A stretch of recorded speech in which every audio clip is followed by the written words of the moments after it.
'Tis the season when football teams are filled with hope and promise, and for those who had a rotten 2013, they can leave it all behind. Unless we bring it up again. Like Florida, 4-8, it was a disaster. But the good news, Bonnie Bernstein, Pete Fiutak, Pete, is that a lot of that was because of injury, and they do get Jeff Driscoll back this time around. They get a lot of key parts of the puzzle back. And look, sometimes you got to take a step back, take a giant leap forward. Florida should be a lot better this season. They're on the top of my list of bounce-back teams, along with Arkansas, also from the SEC. I think Northwestern, another injury-riddled team, is going to bounce back. And the Virginia Cavaliers, they can't be that bad again with all the talent they have returning.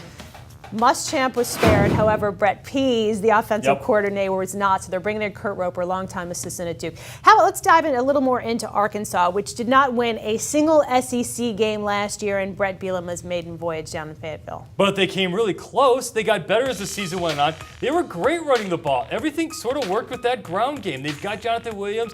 They've got the talent there. They've got the offensive line coming into place. They've got all the young backs you could ever want. And they got the Brett Bielema system. I think they're going to make some noise in the SEC West this year. They're not going to pull an Auburn. They're not going to go from worst to first. They're not going to win it. It's too brutal of a division. But they're going to tag someone big, and they're going to be that team that nobody really wants to play because they're going to beat some people up. Have you looked at their schedule? They start the year at Auburn. They finished the year at Missouri. I think they faced 9 teams that had at least 8 wins last year. But again, they came close late last year. They'll be all right. Northwestern last year started out 4-0. They were ranked, I think they got as high as 16. They hit Ohio State, and it all fell apart. But a lot of close losses there. So what do you think? Game day comes to town. They get stuffed on a 4th down. All of a sudden, the rest of the season goes to the tank. They found ways to win or lose in every way possible. They lost in overtime. They lost by not showing up. They lost on Hail Marys. They lost in every conceivable way. And this year, they're going to be healthy. Get Vendrick Mark back. Go a little more to a passing attack. Trevor Siemian at quarterback. They're not going to rotate quarterbacks this year. Get a little more downfield passing. Good receiving core.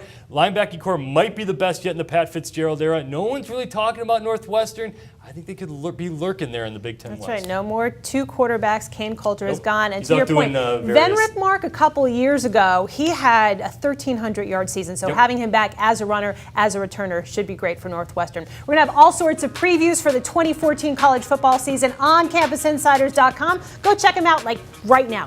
Right now, go do it. Okay. Right now.